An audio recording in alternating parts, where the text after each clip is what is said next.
رب العالمين والصلاة والسلام عليك يا صفوة الأنبياء والمرسلين أما بعد فأعوذ بالله من الشيطان الرجيم بسم الله الرحمن الرحيم قال الله تبارك وتعالى في القرآن الكريم إن الصلاة تنهى عن الفحشاء والمنكر صدق الله العظيم وبلغنا رسوله النبي الكريم وقد صدقت أنت يا سيدي يا سيدي يا سيدي يا مكي يا مدني يا عربي يا قرشي يا هاشمي ويا سيدنا يا سيدنا يا سيدنا يا حبيبنا يا طبيبنا يا حبيب المصطفى المجتبى صلی اللہ علیہ وآلہ وسلم. لائق صد احترام علماء کرام، مشائخ اعظام، حضرت علامہ قبلہ وقار پاشا صاحب مدظلہ العالی، ماشاء اللہ دیگر سلاسل کے عظیم بزرگ، طلاب العلم، علماء، کامل الفقہ ماشاء اللہ، اور جناب شوکت صوفی صاحب اور دیگر عظیم انڈیا کی معروف ترین شخصیت، معروف ترین ایڈوکیٹ جناب نثار بیگ صاحب اور حضرت علامہ ڈاکٹر اخلاق شرفی صاحب، حضرت ڈاکٹر نعیم صاحب مدظلہ العالی اور وائس پریزیڈنٹ آل انڈیا رحمت عالم کمیٹی اور پریزیڈنٹ آل انڈیا رحمت عالم کمیٹی جناب شاہد اقبال صاحب اور تمام احباب، میرے بھائیوں، دوستوں، بزرگوں اور کثیر تعداد میں موجود میری بہنیں، اور بتایا گیا ہے کہ باہر سینکڑوں کی تعداد میں لوگ ایسے باہر سڑکوں پر بھی موجود ہیں جو ہال کے اندر نہیں آ سکتے. دیگر بزرگ بھی تشریف لا رہے ہیں. ہم تمام کو آج کی اس بزم میں خوش آمدید کہتے ہیں. اہلا و سہلا، مرحبا، السلام علیکم ورحمۃ اللہ وبرکاتہ. جیسا کہ گزشتہ کانفرنس میں اعلان کیا گیا تھا اور کافی عرصے سے فلائرز، پوسٹرز، بینرز، بل بورڈز کے ذریعے آپ کو بتایا گیا تھا کہ ایک کانفرنس عقائد اہل سنت والجماع کے حوالے سے ہوگی اور دوسرا پروگرام تربیتی نشست اور صوفیاء کی تعلیمات کے موضوع پر ہوگی.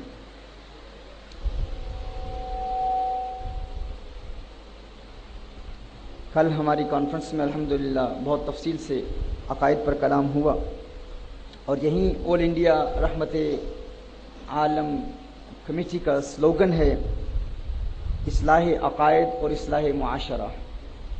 تو ایک مکمل کانفرنس عقائد کے حوالے سے منعقد ہوئی اور آج انشاءاللہ تعالی چند اصلاحی باتیں آپ کے گوش گزار کرنے کی سعادت حاصل کروں گا. آپ کافی دیر سے انتظار کر رہے ہیں، کافی دیر سے ٹیلی فون کالز آ رہی ہیں، کچھ لوگ اعتراض بھی کر رہے ہیں، کچھ آل انڈیا رحمت عالم کمیٹی کے حوالے سے بھی کہہ رہے ہیں کہ بہت دیر ہو گئی. تو اس میں ان کی کوئی خطا نہیں ہے.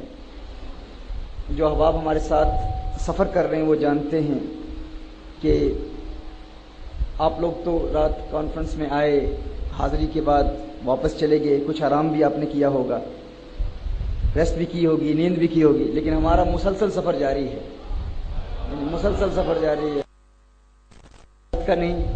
جب سے میں انڈیا آیا ہوں، دلی پہلا پروگرام، پھر جے پور سے اجمیر شریف، وہاں بھی مسلسل مصروفیت، اجمیر شریف سے پھر بنگلور، وہاں بھی مصروفیت رہی اور اسی طرح کی مصروفیت جو یہاں سے جاری ہے. پھر بنگلور سے یہاں آئے تو ہم نے سوچا تھا کہ یہاں تھوڑا سا آرام مل جائے گا، لیکن ماشاءاللہ یہاں پر شاہد صاحب نے اس قدر اہتمام کیا ہوا ہے کہ میں جس ہوٹل میں ریسٹ کر رہا ہوں وہاں جب میں آیا تھا تو میں نے کہا تھا تھوڑی دیر کے لیے وہاں بالکنی میں بیٹھوں گا اور ذرا حیدرآباد کو دیکھوں گا اور جو کچھ ہم نے حیدرآباد کے حوالے سے تاریخ کی کتابوں میں ایک مدت سے ہم پڑھ رہے ہیں اس سے بھی محظوظ ہوں گے، لیکن ابھی بھی اسی بالکنی کے قریب سے گزر کر میں حبیب جامی صاحب کو بتا رہا تھا کہ میرا نہیں خیال کہ کچھ وقت آرام کا یہاں بھی ملے گا. تو ابھی اسی طرح مسلسل سفر جاری ہے. یہاں سے واپسی ہوگی، یہاں کے پروگرام کے فوراً بعد ایک اور پروگرام بھی ہے، اس کے فوراً بعد پھر ہماری فلائٹ ہے دلی کی، اور پھر دلی کے بعد پھر آگے علی گڑھ یونیورسٹی میں پروگرام ہے، پھر اسی طرح بریلی شریف، پھر کچوچا شریف، پھر آگے یہ سارا سفر اسی طرح جاری رہے گا. پھر آگرہ میں، پھر اس کے بعد پھر انٹرنیشنل غریب نواز کانفرنس، یہ بہت بڑا پروگرام ہو رہا ہے. پھر واپس خواجہ نظام الدین اولیاء محبوب الہی رحمۃ اللہ تعالی علیہ کی بارگاہ میں کانفرنس، اور یہ پھر اس کے بعد ممبئی میں پھر پروگرام ہے، پھر واپس بنگلور میں، اور یہ سارا سلسلہ پورا مہینہ اسی طرح جاری ہے. تو ہم بھی انسان ہیں، آپ جانتے ہیں انسان تھک جاتا ہے، تھکاوٹ بھی محسوس کرتا ہے، تو مسلسل یہ سفر جاری ہے. اس میں ان لوگوں کی کوئی خطا نہیں، یہ ماشاءاللہ محنت کر رہے ہیں، کوشش کر رہے ہیں. جب تک میں کمرے سے باہر نہیں نکلتا یہ بار بار ٹیلی فون کالز بھی جاری ہیں، دروازے پر دستک بھی دے رہے ہیں کہ جلدی نکلیں، لوگ منتظر ہیں. اور اس کے علاوہ میں پورے انڈیا سے، انڈیا کی مختلف ہندوستان کی اسٹیٹ سے تشریف لانے والے تحریک کنز الہدیٰ کے کارکنان کے حوالے سے بھی مجھے کچھ خبریں مل رہی ہیں کہ وہ کہہ رہے ہیں کہ رحمت عالم کمیٹی والے ملنے نہیں دے رہے، یہ رکاوٹ اور ہرڈلز کھڑی کر رہے ہیں. ایسا کچھ بھی نہیں ہے، یہ ہماری طرف سے ہے. ہم نے کہا ہوا ہے کہ وہ جو لسٹیں بھیجی جا رہی ہیں، نام بھیجے جا رہے ہیں کہ اتنی بہنیں ہیں، اتنی تعداد میں بھائی ہیں جو سلسلے میں بیعت ہونے کی کوشش کر رہے ہیں، اور ان سے بھی ملاقات کی اجازت نہیں دی جا رہی، اور یہ جو یہاں کے محتممین ہیں یہ ان کی خطا ہے، ان کی غلطی ہے، وہ رکاوٹ کھڑی کر رہے ہیں. اس میں ان کی جانب سے کچھ بھی نہیں ہے. میں یہ تنقیح کرنا چاہتا ہوں، وضاحت کرنا چاہتا ہوں. یہی مسئلہ بنگلور میں بھی ہوا تھا، یہی ایشو بنگلور میں بھی ہوا تھا. وہاں بھی میں نے واضح کر دیا تھا کہ اگر سب سے ملاقات، آپ دیکھ رہے ہیں کل اتنی بڑی کانفرنس کے بعد 2 گھنٹے مسلسل میں وہاں بیٹھا رہا. ہزاروں کا مجمع تھا، جو مجمع آپ سامنے دیکھ رہے تھے. شدید بارش کے باوجود ہزاروں کی تعداد میں پورا پنڈال بھرا ہوا تھا. اور بعد میں جو تفصیل ہم نے دیکھی، بتایا گیا کہ جتنی تعداد اس میدان میں تھی اس سے زیادہ لوگ گلیوں اور بازاروں میں تھے جو LED اسکرینز پر پروگرامز دیکھ رہے تھے. اور آپ لوگ مسافہ کر کے چلے گئے، لیکن میں 2 گھنٹے وہاں پر بیٹھا رہا. ہر بندے سے، جتنے بھی افراد وہاں موجود تھے ان سے ملاقات کی کوشش کی، اور میری حتی الاستطاعت کوشش تھی. بنگلور میں کہا گیا تھا کہ ملاقات نہیں کی، تو میں نے کہا جو باہر کی اسٹیٹ سے بھی آئے ہیں تاکہ ان کا کوئی گلہ نہ رہے، کوئی شکوہ نہ رہے. تو ہر صاحب سے، ہر بھائی سے ہم نے الحمدللہ ملاقات کی ہے. ہماری پوری کوشش ہے، لیکن کچھ چیزیں ہمارے کنٹرول میں نہیں ہیں.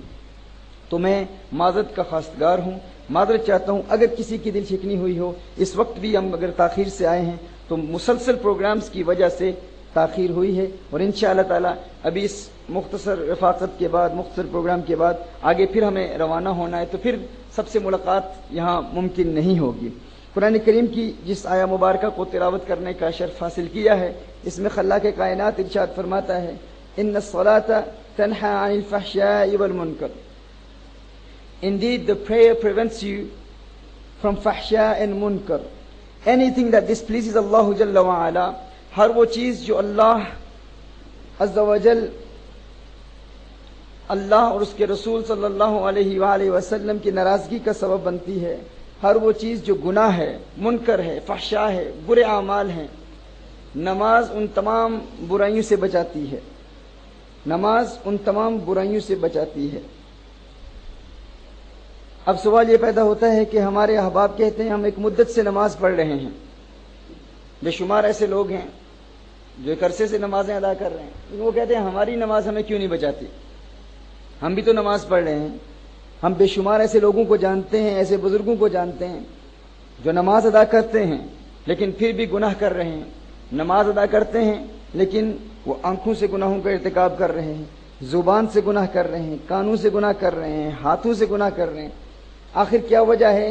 ہم ایک عرصے سے نماز ادا کر رہے ہیں لیکن ہماری نماز ہمیں گناہوں سے کیوں نہیں بچاتی؟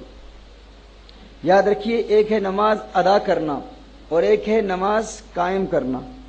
نماز ادا کرنا اور نماز قائم کرنا، ان دونوں میں بہت بڑا فرق ہے۔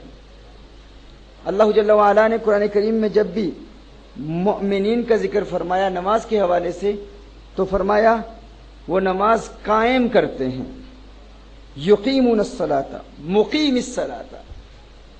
اور جب بھی منافقین کا ذکر فرمایا تو یصلون، وہ نماز ادا کرتے ہیں۔ تو پتہ چلا نماز ادا کرنا اور ہے، نماز قائم کرنا اور ہے۔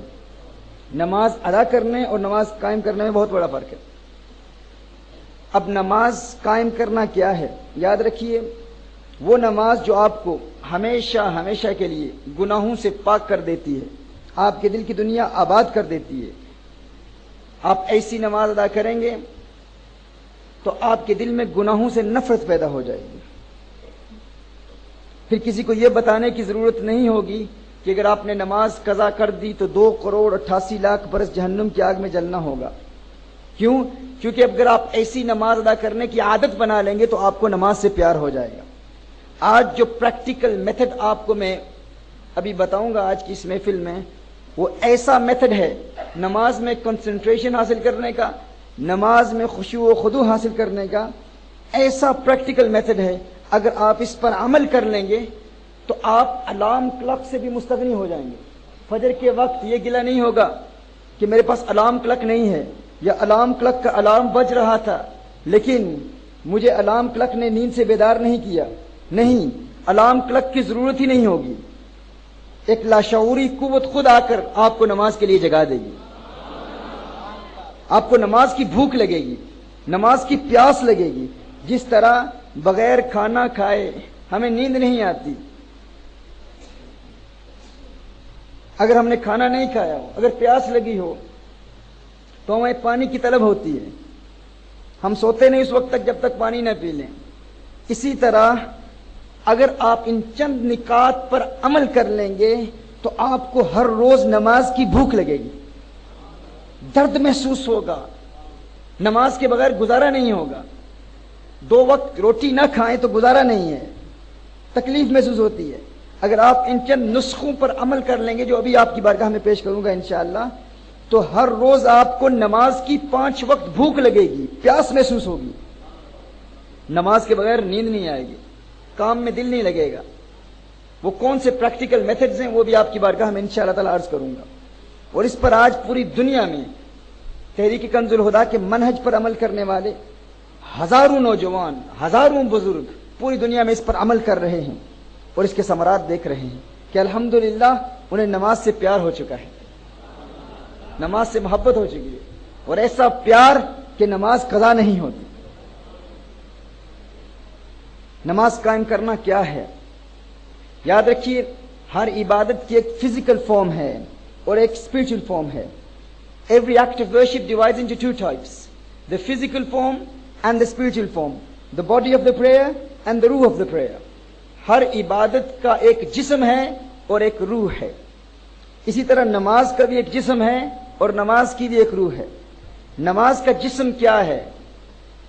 نماز کا جسم یہ ہے کہ آپ سب سے پہلے تجوید کے احکام کسی ماہر قاری سے سیکھیں اور تجوید کے احکام کے مطابق نماز ادا کریں، تو نماز کے جسم کی یہ پہلی جز ہے، تجوید کا سیکھنا۔ دوسرا، رسالت مآب صلی اللہ علیہ وآلہ وسلم کی سنت کے مطابق فقہی مسائل سیکھ کر نماز ادا کرنا۔ کسی عالم دین سے فقہی مسائل سیکھ کر سنت کے مطابق نماز ادا کرنا، یہ نماز کا جسم ہے۔ تو نماز کا جسم کیا ہے؟ نماز کی باڈی کیا ہے؟ تجوید کے احکام کے مطابق نماز میں جو قراءت ہے، جو ریسائٹیشن ہے، وہ تجوید کے احکام کے مطابق ہو، یہ نماز کا جسم ہے، یہ ایک حصہ ہے۔ دوسرا حصہ کیا ہے؟ فقہی مسائل کا سیکھنا۔ اور یہ آسان ہے، یہ مشکل نہیں ہے، یہ بہت آسان ہے۔ اب نماز کی روح کیا ہے؟ نماز کی روح یہ ہے کہ ابتدائی نماز سے لے کر، نماز کے آغاز سے لے کر نماز کے آخر تک اپنے دل کو دنیا کے خیالات سے پاک رکھنا، یہ نماز کی روح ہے۔ جب آپ نماز ادا کر رہے ہوں تو آپ دنیا کے متعلق نہ سوچیں، اپنے دل کو دنیا کے خیالات سے پاک رکھنا، یہ نماز کی روح ہے۔ تو نماز کا ایک جسم ہے اور ایک نماز کی روح ہے۔ ان دونوں کی کمبینیشن کے ساتھ، ان دونوں کے مجموعے کے ساتھ جب آپ نماز ادا کریں گے تو یہ نماز آپ کی باڈی گارڈ بن جائے گی، آپ کی محافظ بن جائے گی، شیطانی حملوں سے بھی حفاظت کرے گی۔ آپ توبہ کریں گے تو توبہ پر استقامت حاصل ہو جائے گی۔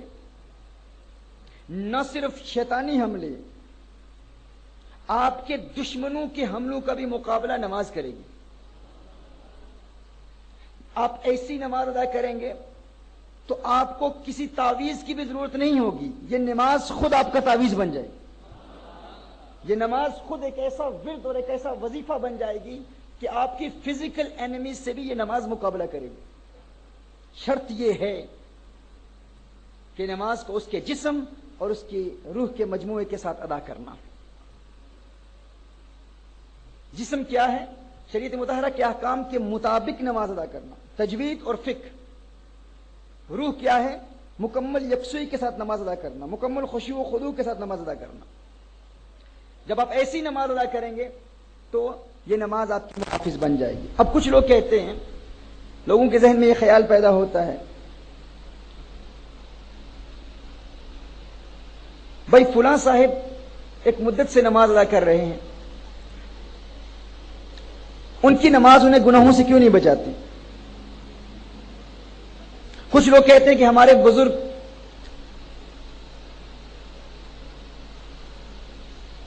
ہمارے نانا ہمارے دادا نماز پڑھتے ہیں تو ان کی آنکھوں سے اشکوں کی برسات جاری ہوتی ہے، اتنی یکسوئی، اتنی توجہ، ایسا خشوع و خضوع نماز میں حاصل ہوتا ہے، رو رہے ہوتے ہیں، رقت طاری ہوتی ہے، لیکن نماز کے بعد وہ غیبت کر رہے ہیں، نماز کے بعد جھوٹ بول رہے ہیں، نماز پڑھ رہے ہیں لیکن پھر بھی گناہوں کا ارتکاب ہے، پھر بھی گناہوں میں ملوث ہیں۔ ان کی نماز انہیں گناہوں سے کیوں نہیں بچاتی؟ آپ کہتے ہیں کہ نماز ایک باڈی گارڈ بن جاتی ہے، آپ کو گارڈ کرتی ہے، آپ کو پروٹیکٹ کرتی ہے۔ وہ تو پوری توجہ سے نماز ادا کرتے ہیں، ان کی نماز ان کو گناہوں سے کیوں نہیں بچاتی؟ اچھا، وہ یہ بھی گلہ کرتے ہیں فلاں شخص نے مجھ پر جادو کر دیا، فلاں نے تعویذ کر دیے، کبھی اپنے کاروبار کے حوالے سے پریشان ہیں، معاشی زبوحالی کا شکار ہیں، تنگ دستی ہے، پریشانی ہے۔ اگر نماز پریشانیوں کو دور کر دیتی ہے تو فلاں شخص جو پوری یکسوئی کے ساتھ، پورے انہماک قلب کے ساتھ نماز ادا کرتا ہے، ان کی نماز پریشانیوں سے کیوں نہیں بچاتی؟ ایک تو یہ کہا جاتا ہے۔ تو یاد رکھیے، ہم کہتے ہیں نماز باڈی گارڈ بن جاتی ہے، دشمنوں کے حملوں کا مقابلہ کرتی ہے، لیکن اس کے لیے دو چیزیں ضروری ہیں۔ پہلا یہ ہے کہ نماز کی فزیکل فارم بھی ہو، اسپرچل فارم بھی ہو، نماز کی باڈی بھی ہو اور نماز کی روح بھی ہو۔ اچھا، ایک اور شکوہ کیا جاتا ہے، فلاں شخص تو عالم دین ہے، فلاں تو قاری قرآن ہے، بہترین ماہر ہے قرات کا، امام مسجد ہیں، بے شمار لوگ ان کے پاس آ کر تجوید کا علم پڑھتے ہیں، فقہ کے ماہر ہیں، جب وہ نماز ادا کرتے ہیں تو بہت بہترین نماز ادا کرتے ہیں، لیکن نماز کے بعد وہی امام صاحب گناہوں میں بھی ملوث ہیں، غیبت بھی کر رہے ہیں، چغلی بھی کر رہے ہیں، جھوٹ بھی بول رہے ہیں، تو ان کی نماز تو بہترین ہے۔ آپ کہتے ہیں کہ نماز باڈی گارڈ بن جاتی ہے، نماز شیطانی حملوں سے بھی بچاتی ہے، دشمن کے حملوں سے بھی بچاتی ہے، لیکن وہ بہترین ماہر قرات بھی ہیں، لیکن ان کی نماز انہیں گناہوں سے کیوں نہیں بچاتی؟ وہ اس لیے کیونکہ عین ممکن ہے ان کی نماز کا جسم تو مضبوط ہو، فزیکل فارم تو موجود ہو، لیکن نماز کی روح سے محروم ہو۔ دونوں کی کمبینیشن ضروری ہے۔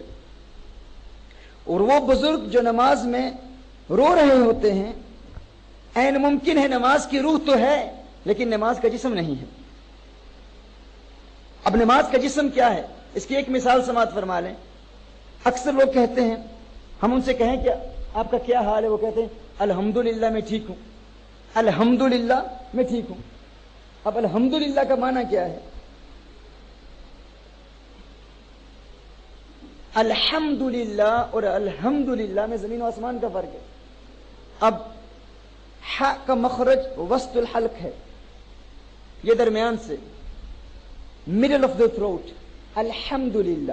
اب اگر کسی نے کہا الحمدللہ تو الحمد ہا کا ایک لغوی معنی موت بھی ہے، لنگوسٹکلی الحمد کا ایک معنی موت بھی ہے، ڈیتھ۔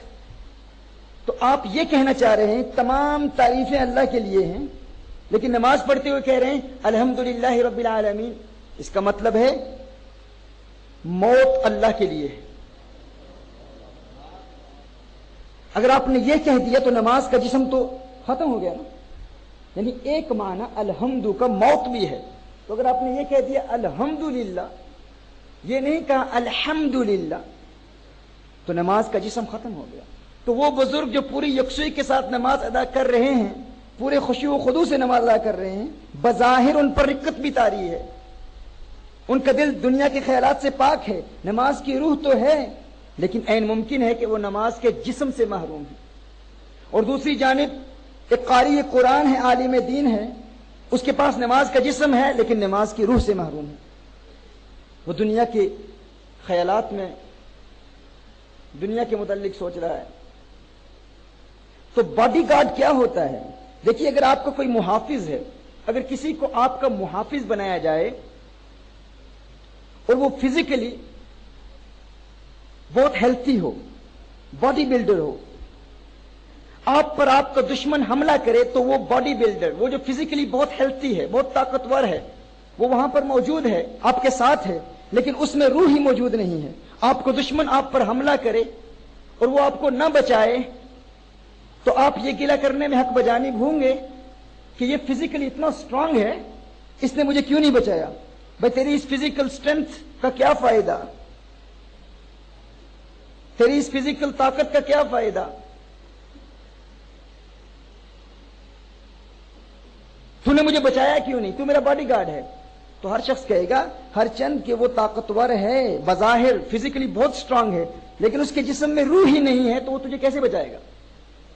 وہ تو ایک قوی لاش ہے بظاہر، اے ہیلتھی ڈیڈ باڈی، تو وہ آپ کی باڈی کو کیسے گارڈ کرے گا؟ وہ آپ کو کیسے بچائے گا؟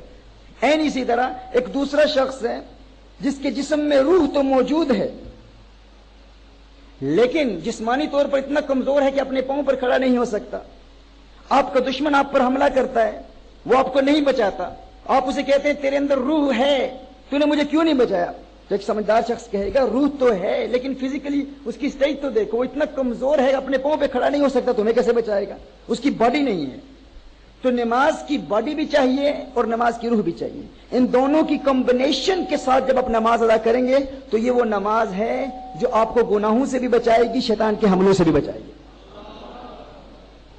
اور فزیکل اینیمیز سے بھی بچائے گی۔ اس کا طریقہ کار کیا ہے؟ سب سے پہلے نماز کی باڈی کو مضبوط بنائیے، تجوید کے احکام سیکھیے، فقہ کا علم سیکھیے، بیسک بنیادی مسائل آپ سیکھیں۔ وہ آسان ہے، 2-3 ہفتوں میں شارٹ کورسز کے ذریعے آپ فقہی مسائل، بنیادی نیسسری مسائل آپ سیکھ سکتے ہیں اور بیسک مخارج تجوید کے آپ سیکھ سکتے ہیں۔ لیکن جو مشکل کام ہے وہ نماز کی روح ہے۔ آج انشاءاللہ اس گیدرنگ میں ہم نماز کی روح پر کلام کریں گے کہ نماز میں کنسنٹریشن حاصل کرنے کے پریکٹیکل میتھڈز کیا ہیں۔ یاد رکھیے 20 پوائنٹس ہیں، 5 نماز کے باہر مطلقاً، 5 وضو کے دوران، 5 اذان کے دوران اور 5 پوائنٹس نماز کے اندر دوران نماز۔ اب اس مختصر نشست میں صرف نماز کے اندر ایک پوائنٹ ہے اس پر کلام کروں گا اور چند مطلقاً جنرل پوائنٹس ہیں ان پر بھی کلام کروں گا۔ نماز کے باہر یہ کیا ہے؟ نماز کی روح حاصل کرنے کا طریقہ، نماز کی روح تک رسائی حاصل کرنے کا طریقہ، پوری نماز میں خشوع و خضوع حاصل کرنے کا طریقہ۔ لوگ کہتے ہیں میں نماز پڑھتا ہوں تو بڑے وسوسے آتے ہیں، نماز پڑھتا ہوں تو انہماک قلب کے ساتھ نماز ادا نہیں کر پاتا، توجہ نہیں حاصل ہوتی، کنسنٹریٹ نہیں کر پاتا۔ اس کا طریقہ کیا ہے؟ تو اس کا ایک طریقہ یہ ہے، 5 پوائنٹ جس طرح میں نے کہا وہ کمپلیٹ 20 پوائنٹس پر کلام کرنا یہ اس مختصر نشست میں پاسبل نہیں ہے، 5 پوائنٹس ایکسٹرنلی ہیں جنرل پوائنٹس، 5 وضو کے دوران، 5 اذان کے دوران اور 5 دوران نماز۔ جنرلی ایک پوائنٹ، جب آپ نماز نہیں ادا کر رہے خارج از نماز، ایک پوائنٹ یہ یاد رکھیں کہ جسے وضو کے دوران مکمل کنسنٹریشن حاصل ہو جائے اسے آٹومیٹکلی نماز کے دوران کنسنٹریشن حاصل ہو جاتی ہے۔ ہمارے ہاں یہ تصور ہے کہ وضو کو ہم فقط نماز کے لیے ایک مفتاح، ایک کی اور چابی سمجھتے ہیں، فوراً وضو ادا کرتے ہیں کہ اصل منتہا و نظر، حقیقی مقصود، حقیقی موٹیو نماز ہے، اس میں کوئی شک نہیں، حقیقی عبادت، حقیقی مقصد نماز ہے۔ لیکن حضرت شیخ شہاب الدین سہروردی رحمۃ اللہ تعالی علیہ ارشاد فرماتے ہیں کہ جو وضو میں کنسنٹریٹ کرنے کی کوشش کرے اسے نماز میں آٹومیٹکلی کنسنٹریشن مل جاتی ہے۔ اب وضو میں کنسنٹریشن حاصل کرنے کا پریکٹیکل میتھڈ کیا ہے؟ جب آپ اپنے ہاتھوں کو دھو رہے ہوں، when you wash your hands, imagine that your hands are being washed, your hands are being purified from all the sins that you have committed with your hands. When you rinse your mouth, imagine that your tongue is being purified. All the sins that you've committed with your tongue are being purified. Allah Jalla wa Ala is forgiving all the sins. And also, when you rinse your mouth, you make your niyyah, you make an intention, oh Allah, from this day forth, I will not sin with my tongue. Meaning I will not tell lies, I will not backbite, I will not humiliate people, I will not look down upon people, I will not speak against people, I will not use abusive language. So when you rinse your mouth during wudu, make توبہ کرنی ہے، repentance کرنی ہے کہ اللہ میں اپنی زبان کو گناہوں سے پاک رکھوں گا، توبہ بھی کرنی ہے، اور یہ امیجن کرنا ہے کہ جب میں کلی کر رہا ہوں تو میری زبان کے گناہ اللہ معاف فرما رہا ہے، اور وضو کے اس پانی کے ساتھ میری زبان کے گناہ میری زبان سے نکل رہے ہیں۔ امام اعظم ابو حنیفہ رحمۃ اللہ تعالی علیہ کی وہ کرامت، اس پر میں نے بہت تفصیلی میٹا فزکس آف صلاح پر تفصیلی لیکچرز میں ڈیلیور کر چکا ہوں، لیکن اب وقت نہیں ہے تفصیلی کرامات پر کلام کرنے کا۔ آج صرف اور صرف میں نے جس طرح پہلے کہا ہے، جس طرح مجھے بتایا گیا ہے کہ تربیتی پیغام ہوگا، آخر میں چند باتیں عشق و محبت کی بھی کروں گا انشاءاللہ۔ سو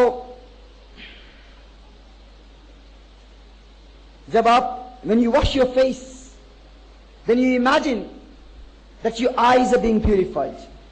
So you make an intention, oh Allah, I will not sin with my eyes. From this day forth, I make tawbah. From all the sins that I have committed with my eyes, Ya Allah, I make tawbah. And also, you imagine that all the sins of the eyes are being purified. Your eyes are being purified from all the sins that they committed. What are the sins of the eyes? Looking at haram. Looking at someone who is a ghair mahram. Everything which is impermissible to look at, you make tawbah. You say, oh Allah. And every time you make wudu, you make an intention that, Ya Allah, I will not sin with my eyes. And you also imagine, you envisage this, that your eyes are being purified from the sins of the eyes. آنکھوں کے گناہ اللہ معاف فرما رہا ہے، یہ imagine بھی کرنا ہے، تصور بھی کرنا ہے، اور آنکھوں کے گناہوں سے توبہ بھی کرنی ہے۔ اسی طرح جب when you clean your nose، جب ناک صاف کریں اس وقت کیا سوچنا ہے، کیا تصور کرنا ہے؟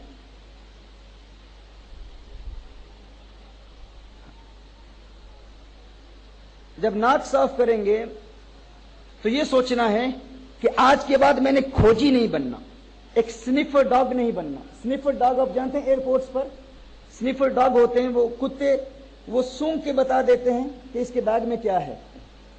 ہمارے ہاں انسانوں میں بھی یہ عادت ہے، فلاں نے کیا کیا، ایک کھوجی بن جاتے ہیں، ہم ڈیٹیکٹیو بن جاتے ہیں۔ ناک کا غلط استعمال یہی ہے، لوگوں سے باتیں کرنا، فلاں نے کیا کیا، فلاں کون سا کرائم کر رہا ہے، فلاں کون سے گناہ میں ملوث ہے، فلاں کون سے گناہ کا ارتکاب کر رہا ہے، فلاں کا کاروبار کیسا جا رہا ہے، فلاں کامیاب ہے یا ناکام ہے۔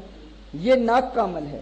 میں نے فلسفی آف اسلامک لیگل سسٹم مقاصد الشریعہ پر ڈیٹیل لیکچرز ڈیلیور کیے ہیں، اس میں ہم نے طبی بینیفٹس بھی صلاۃ کے بیان کیے ہیں، وضو کے، اور اس کے علاوہ مقاصد، یعنی ہم نے اس پر تفصیل سے ہم یہ کلام کر رہے ہیں کہ اگر فجر کی نماز میں 2 فرض ہیں تو کیوں ہیں، 3 کیوں نہیں ہیں؟ ایک تو حضور کی سنت ہے، انبیاء کی سنت ہے، لیکن اس میں فلسفی کیا ہے، اس کا حقیقی مقصد کیا ہے؟ مقاصد الشریعہ کی روشنی میں اگر زکوٰۃ 2.5% فرض ہے تو 3% کیوں نہیں ہے؟ یہ ایک بہت بڑا سبجیکٹ ہے. چور کا ہاتھ کیوں کاٹا جاتا ہے؟ پھر اس کیوں کے بھی درجات ہیں، بے شمار درجات ہیں. یہ ایک بہت ہی بڑا ایک علمی سبجیکٹ ہے. اس پر تفصیلی کلام آپ ایئر وائی کیو ٹی وی کے لیکچرز پر آپ سنتے رہتے ہیں.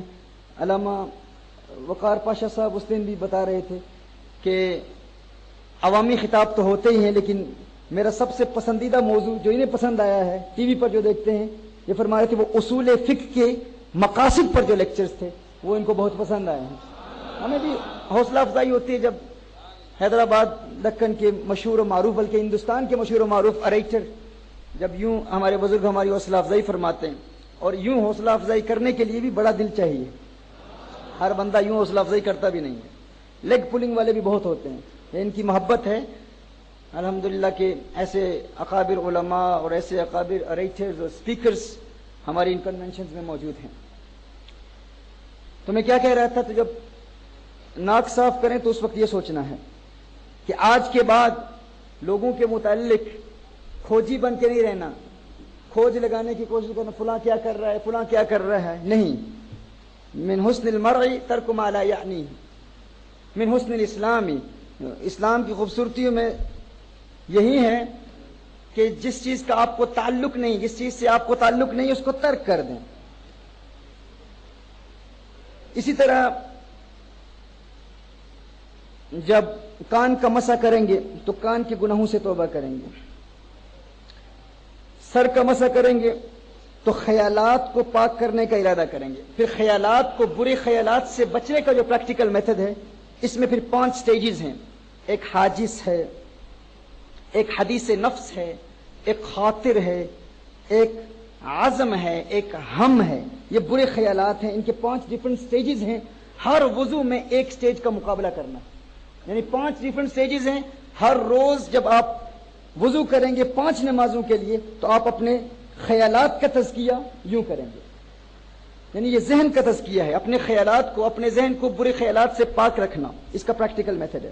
بہرحال یہ وضو کا طریقہ ہے. پھر اس کے علاوہ یہ تصور کرنا وضو کے دوران کہ وضو کے اس پانی سے بروز قیامت my face will be illuminated، میرا چہرہ نورانی ہو جائے گا. The noor of my face will increase on the day of judgment with the blessings of this water of wudu. So you imagine this, you envisage this. When you wash your face, you think, this is the water with which my face will be illuminated on the day of judgment. My hands will be illuminated on the day of judgment. My feet will be illuminated on the day of judgment. یہ تصور کرنا کہ میرے چہرے کے نور کا اضافہ بروز قیامت اسی وضو کے پانی سے ہوگا. سو وضو میں جتنا کنسنٹریشن کا لیول ہائی ہوگا اتنی ہی کنسنٹریشن آپ کو نماز میں ملے گی. اب نماز میں مکمل طور پر توجہ حاصل کرنے کے لیے آج کی اس نشست میں ہم صرف 6 پوائنٹس بیان کریں گے جو نماز کے انٹرنل پوائنٹس میں سے ایک پوائنٹ ہے جو پھر 6 اقسام پر منقسم ہوتا ہے. ایک پوائنٹ، اس کی پھر 6 قسمیں ہیں. یعنی انٹرنلی نماز میں کنسنٹریشن حاصل کرنے کے لیے 5 پوائنٹس ہیں. ان 5 میں سے ایک یہ ہے مطلقاً نماز میں کیا کیا سوچنا ہے. مطلقاً جنرلی نماز میں کیا سوچنا ہے. مطلقاً جن چیزوں کے متعلق نماز میں سوچنا ہے وہ 6 چیزیں ہیں. 6 چیزیں. ان میں سے پہلی چیز کیا ہے؟ سب سے پہلے نماز کی ٹرانسلیشن سیکھنا بڑا ضروری ہے. نماز کا ترجمہ سیکھنا بڑا ضروری ہے.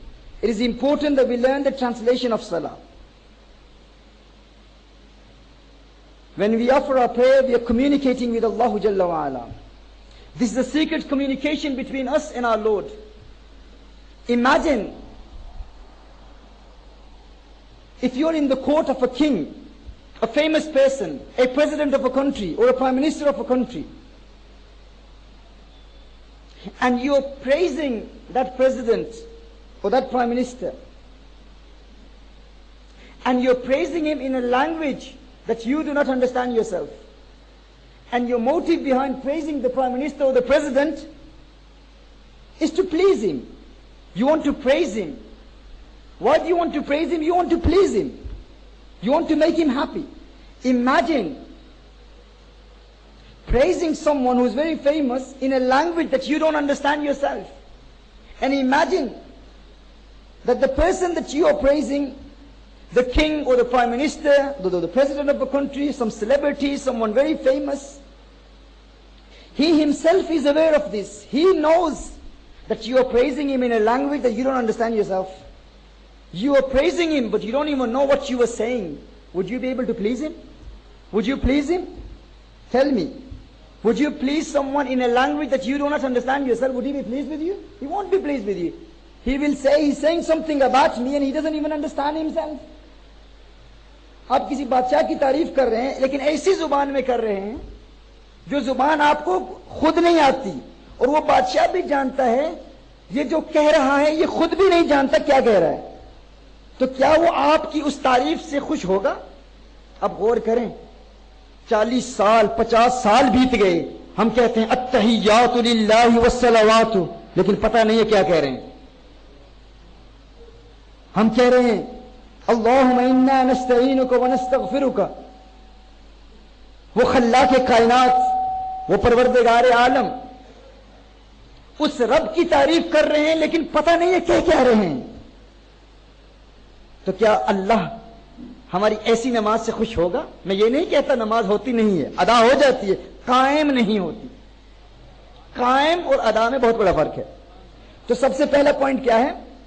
نماز کی ٹرانسلیشن میمورائز کرنی ہے. کیا کرنا ہے؟ نماز کی ٹرانسلیشن یاد کرنی ہے. میں آج کی اس نشست میں آپ تمام بھائیوں اور بہنوں سے عرض کرتا ہوں, آج ارادہ کر لیں کہ ہم تمام نماز کی ٹرانسلیشن کو زبانی یاد کریں گے. یہ عہد کر لیں آج کہ ہم تمام نماز کی ٹرانسلیشن کو زبانی یاد کریں گے. ایون اگر آپ کا if you have a weak memory, if it's impossible for you, you think that it's difficult for you to memorize the translation, there is such barakah in this. In England, there's a lot of students, a lot of young people who have memorized the translation of Salah. And when I ask people, make an intention, a collective intention, a lot of elderly people, they come to me and they say, it's impossible, these young people can do it, it's possible for them. They have strong memories, it's possible, they can memorize Salah translation, but we can't do it. But I ask them, you make an intention, and Allah will make it possible for you. I know people who said that we have a very weak memory. ہمارے حافظے بہت کمزور ہیں, نہیں ہو سکتا. لیکن انہوں نے ہمت کی, اللہ نے ایسا کرم فرمایا کہ ایک ہفتے میں انہوں نے نماز کی مکمل ٹرانسلیشن یاد کر لی. تو یہ پاسبل ہے, مت سمجھے یہ امپاسبل ہے, لیکن اس کے لیے ہم نے یہ عہد کرنا ہے, یہ ارادہ کرنا ہے. آج کی اس آل انڈیا رحمت عالم کمیٹی کی اس نشست میں ہم نے سب سے پہلا سبق یہ حاصل کیا ہے جو ہم اپنے ساتھ انشاءاللہ تعالیٰ لے جائیں گے اور اس پر عمل کریں گے کہ ہم نے نماز کی ٹرانسلیشن یاد کرنی ہے, سب نے انشاءاللہ. اس کے لیے عالم ہونا ضروری نہیں ہے, صرف نحو پڑھنا ضروری نہیں ہے, عربک لینگویج ضروری نہیں ہے. اگر آپ کی فرسٹ لینگویج انگلش ہے, ہندی ہے, اردو ہے, جو بھی ہے, آپ اس لینگویج میں نماز کی ٹرانسلیشن آپ خرید لیں اور آپ نماز کا ترجمہ یاد کر لیں. نماز کا ترجمہ جب یاد ہو جائے گا اور نماز ادا کریں گے تو انشاءاللہ تعالیٰ آپ دیکھیں گے, پھر نماز کی ٹرانسلیشن پر آپ غور کریں گے. جب الحمدللہ رب العالمین پڑھیں گے تو توجہ کریں گے, تو انشاءاللہ تعالیٰ آپ محسوس کریں گے جو آپ پڑھ رہے ہیں اس پر توجہ کریں گے, غور کریں گے, تو نماز میں انشاءاللہ تعالیٰ خشوع و خضوع حاصل ہوگا. یہ پہلا پوائنٹ ہے. This is the first point. Second point, جب آپ نماز ادا کر رہے ہیں, اور یاد رکھیے میرے پاس وقت نہیں ہے کہ میں اس پر دلائل پیش کروں, ہر پوائنٹ پر تفصیلی دلائل قرآن و سنت کی روشنی میں پیش کر چکا ہوں. یہ سارے لیکچرز انٹرنیشنل میڈیا پر ڈیلیور ہو چکے ہیں, یوٹیوب پر بھی آپ کو یہ لیکچرز مل سکتے ہیں. اگر کسی کو ریفرنسز چاہیے تو انشاءاللہ وہ ریفرنسز آپ کو وہاں مل جائیں گے. ابھی میں انشاءاللہ صرف پوائنٹس بیان کر رہا ہوں. سیکنڈ پوائنٹ کیا ہے؟ سیکنڈ پوائنٹ یہ ہے کہ جو ہی آپ نماز شروع کریں, آپ یہ امیجن کریں, تصور کریں کہ آسمان سے اللہ کے فرشتے نازل ہو رہے ہیں اور آپ کے پاؤں سے لے کر آپ کے پاؤں کے گرد, آپ کے پورے جسم کے گرد فرشتے گردش کر رہے ہیں, گھوم رہے ہیں, اور آپ کے جسم سے لے کر from your feet all around your body to the heavens, the angels of Allah Jalla wa Ala who are surrounding you. Angels of Allah Jalla wa Ala. جب ایک مؤمن پوری یکسوئی کے ساتھ نماز ادا کرتا ہے تو اللہ جل و علا کے فرشتے آسمان سے نازل ہوتے ہیں, اس کی نماز کے لیے نازل ہوتے ہیں. یہ نماز کی برکت ہے.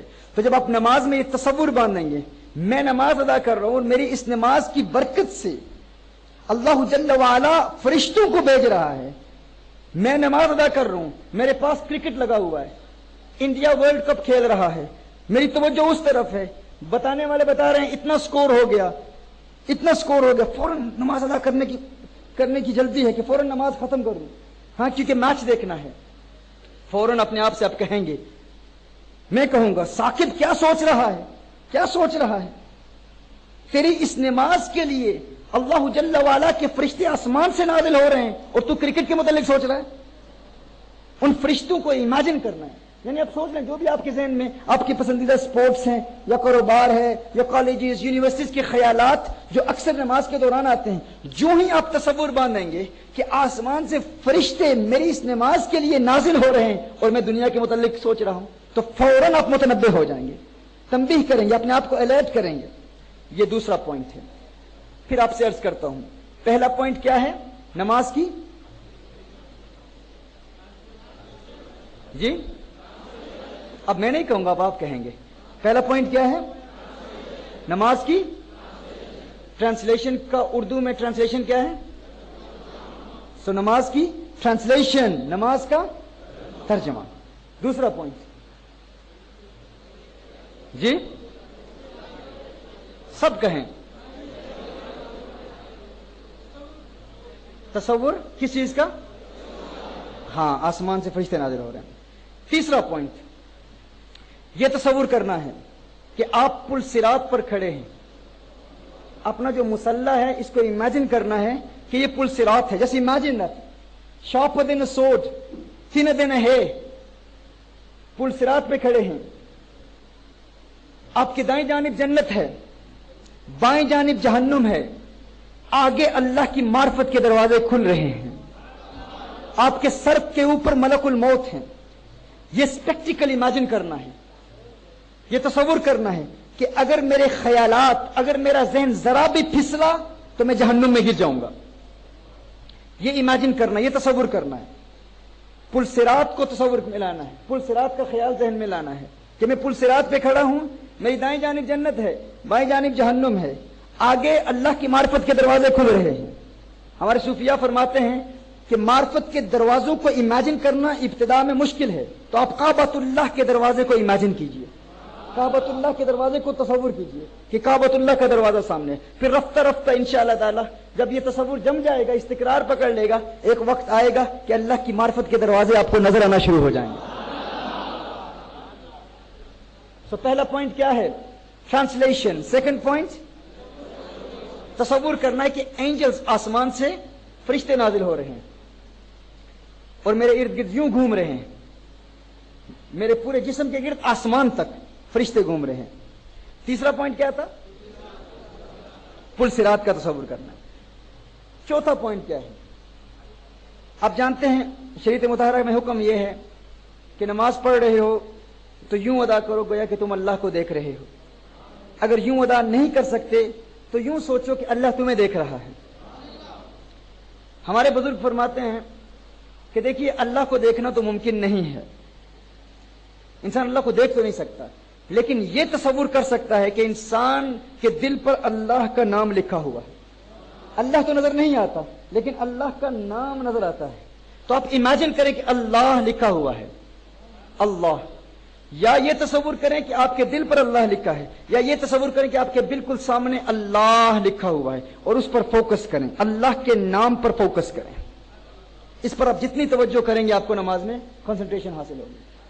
پھر عرض کرتا ہوں, پہلا پوائنٹ کیا ہے؟ ٹرانسلیشن آف صلاح. دوسرا جی تصور آف دی اینجلز, فرشتوں کا تصور. تیسرا پل صراط. چوتھا پوائنٹ اللہ کا نام, اللہ کے نام پر غور کرنا. اچھا اس میں یہ 6 پوائنٹس ہیں, یہ اگر آپ کو زبانی یاد ہو گئے تو بہت سارے نوجوان بزرگ کہتے ہیں کہ ہم فقط ایک پوائنٹ پر غور کرتے ہیں. یعنی یہ 6 پوائنٹ اگر ذہن میں ہوں گے تو ایک پوائنٹ سے توجہ ہٹے گی, دوسرے پوائنٹ پر چلے جائیں. یعنی اگر آپ تھوڑی دیر کے لیے تصور کر رہے ہیں آسمان سے فرشتے نازل ہو رہے ہیں, توجہ ہٹ جاتی ہے تو فوراً پل صراط پر کے متعلق توجہ کریں. پل صراط سے توجہ ہٹ جاتی ہے تو فوراً تصور کریں کہ آپ اللہ کے نام کو دیکھ رہے ہیں، یعنی آپ کا ذہن ان 6 پوائنٹس میں گردش کر رہا ہوگا، اور ساتھ ساتھ ٹرانسلیشن بھی ذہن میں ہوگی، ترجمہ ساتھ ساتھ ذہن میں ہوگا۔ کتنے پوائنٹس بتائے گئے؟ 4 پوائنٹس۔ 5واں پوائنٹ کیا ہے؟ 5واں پوائنٹ یہ ہے کہ آپ نے بار بار، اچھا یہ ایکسٹرنل بھی ہے انٹرنل بھی ہے، یعنی جب آپ نماز سے باہر ہیں، نماز شروع کرنے سے پہلے بھی یہ پوائنٹ اس پر توجہ دینی ہے، اور جب نماز شروع ہو جائے تو دوران نماز بھی بار بار اپنے آپ کو یاد دلانا ہے۔ یہ 5واں پوائنٹ۔ لیکن چونکہ ہم ایکسٹرنل پوائنٹس پر آج کلام نہیں کر رہے، آج صرف انٹرنل پوائنٹس جو 5 ہیں ان میں سے ایک جو 6 اقسام پر منقسم ہوتا ہے اس ایک پر کلام کر رہے ہیں، مطلقاً نماز میں کیا سوچنا ہے۔ اور ان میں سے ایک یہ ہے کہ بار بار دوران نماز خود کو یاد دلانا ہے کہ یہ میری زندگی کی آخری نماز ہے، بار بار یاد دلانا ہے، this is the last prayer of my life, یہ میری زندگی کی آخری نماز ہے، بار بار خود کو یاد دلاتے رہیں، this is the last prayer of my life. اب سوچیں کہ اگر کسی کو اس بات کا یقین ہو جائے کہ یہ میری زندگی کی آخری نماز ہے،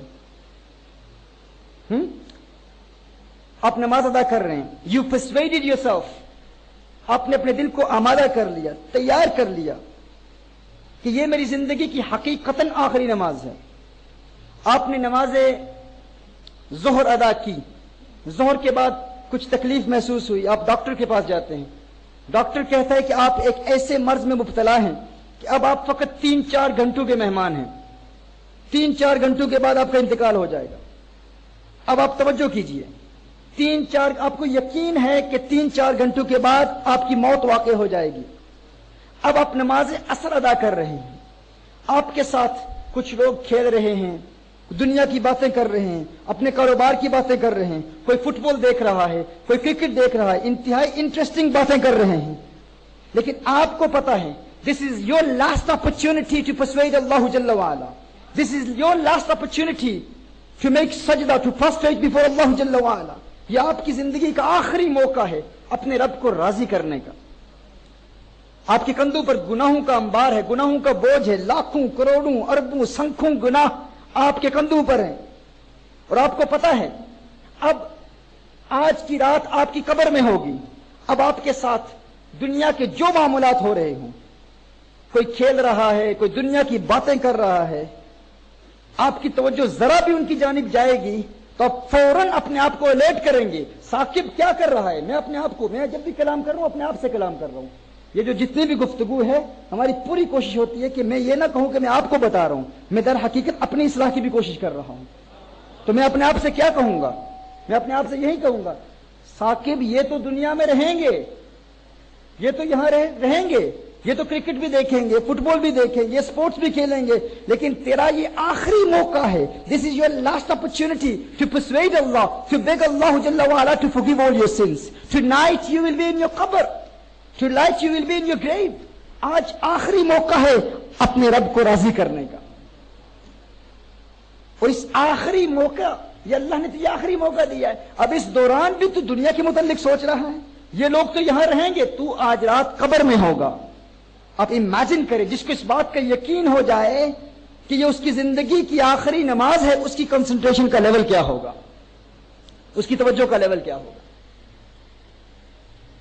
تو بار بار نماز میں ذرا بھی یہ خیال آئے، دنیا کے متعلق خیال آئے، تو فوراً اپنے آپ کو الرٹ کر لیں کہ یہ میری زندگی کی آخری نماز ہے، یہ میری زندگی کی آخری نماز ہے۔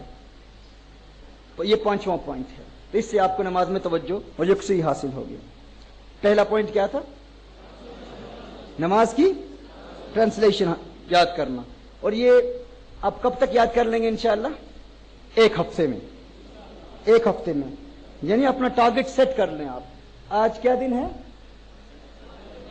جی؟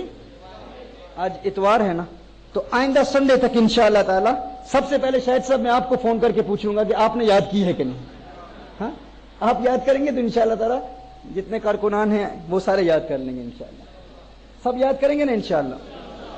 دوسرا پوائنٹ کیا تھا؟ تصور فرشتوں کا۔ تیسرا پوائنٹ کیا تھا جی؟